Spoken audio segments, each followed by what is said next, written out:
step one, we're going to pause. We're going to take a deep breath. And we're going to prevent the problem from becoming bigger. Make sure when you're talking, you talk in a low voice, a low tone, and slow your body down. The ADHD mind is already racing. And if you're around the kid and you're anxious and moving fast and, jerking your head, they're not comfortable. They feel like something has already happened and something else is about to happen. And it doesn't allow them the opportunity to calm down. Step two, notice warning signs of a trigger. So it's going to be real quiet, calm in the house. Everybody's playing. They might be on their tablet. And then you'll hear some screaming. You'll hear an angry voice, an angry tone. You might hear some pushing, some shoving. They might be kicking on some stuff. Those are signs that something is about to happen. Those are signs that they just became very upset and something triggered them. They might not be able to tell you what triggered them. For a long time, my baby was not able to tell me her triggers. And then as I work with her and talk to her and learn how to understand how she's communicating, it gave me a better understanding of what was actually triggering her. And sometimes we still don't know what triggered her 100% of the time. But I have gotten to maybe 75% of the time, maybe I can say that I know what her triggers would be because I have taken notes. I use a chart to take notes to help me keep up with her triggers, her reactions, how long it took her to calm down. This is a way for me to communicate with the psychologist, with the IEP coordinator, with her teacher, with the counselor. At the school, she has counselors who she's able to talk to when she's in a chaotic moment, when she's having a meltdown, when she's crashing out. She's able to talk to these counselors. And these are tools that I give to them to help her de-escalate. She used to go to a Christian school. I ain't even gonna tell you the name of it. They told me they had special education. They was able to help the special education babies. And they was not. They would call me every day and say, hey, come and get her. She is not listening. She does not want to calm down. She's angry. She's throwing the desk. She's flipping chairs. And they wanted me to come and pick her up. And I'm at work. And I'm like, how do I cope with this? How do I do this? How do I deal with this? I can't keep leaving work to come and pick you up. Dad can't keep leaving work to come and pick you up. We have to find a way to get around this. So once I was able to find this school who was able to give me help and assistance with the counselor, with the IEP coordinator, with the psychologist, with the assistant principal, who's able to give her a behavior intervention plan, who follows the behavior intervention plan. The de-escalation cards that I created goes into her behavior intervention plan. These are things that we use to help her de-escalate at school. Instead of them calling me saying, you need to come and pick up her. She is not doing well. She's saying she wants to kill herself. She's saying that now, when she say that, you do have to go and get them. You do have to go and then it is mandated by state for you to go and pick up your kid when they are not feeling safe. You have to take them to a therapist. You have to take them to a psychologist. And you must have a letter from the doctor stating that you took them and they went to get help from the doctor because they can't return in the same state that they left the school in, if you understand what I'm saying.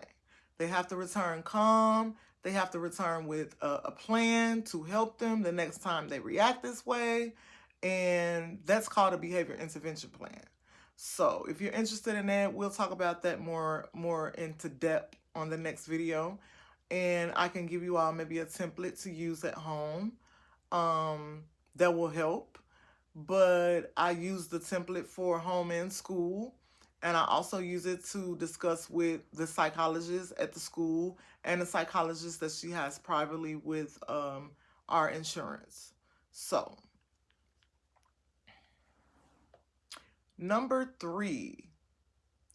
Oh, I wanted to talk about the connection between the child. My husband is actually having a hard time right now connecting with my kids, our kids, right? They not just mine. So anyway, he's having a hard time connecting sometimes. Sometimes he does not say the right words, and I have to step in and everybody just calm down. We can get through this because he is a different type of father. You know, he wasn't raised, I guess, in the ADHD world. He's much older. He doesn't understand what ADHD is. He doesn't understand why she's talking to him and smart mouthing him and going off like she's 16 and she's only 9 and I'm your father and don't talk to me like that. So I also created some dad daughter reconnection cards. It is to help with the bonding and reconnecting with your daughter. I will be making some for the son also, but the daughter relationship in our family was a little more important. So the reconnection or the connection with your child is very, very important. Some common words that we are using or my husband is using instead of telling her, what did he tell her the other day? What did he say? Oh my God, what did he say? Some of the words that you should be using is that you are safe. I'm here to keep you safe. Let's do this again together, or let's try together again. Let's try this again. We can try again. In those moments, you don't want them to feel like I'm the authority and this is it. You really want to try to make a connection. As a special education teacher, I realized that if you don't have the connection with your students, you don't have anything. I can't get them to complete work if I don't have a connection with them. I can't get them to go to the bathroom and come back without getting in trouble and embarrassing me if I don't have a connection with them. So it goes the same thing with my kids that I birthed. You have to have a connection with them. If you don't have a connection with them, whatever you thought you taught them won't be anything when they get of age to make decisions on their own. Oh, well, that wasn't important. I don't have to listen to that. But if you have the connection with them, they're going to be like, oh, mama said this, and I really need to listen to her. Even if I listen to 75% of the things that she said, and the other 25%, I'm going to put it in back. She listened a little bit. I have a 19-year-old also, guys. So, but the next thing is that calming.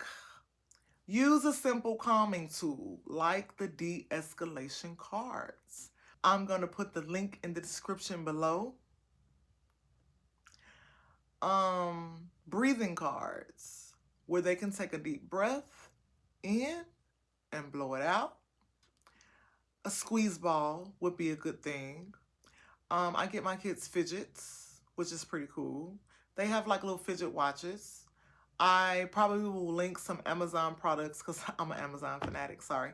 But some Amazon products that we use all the time to help us de-escalate, to help us with the anxiety, to help us with the depression, to help us to stay calm, straight from Amazon. Sometimes she just wants to drink water.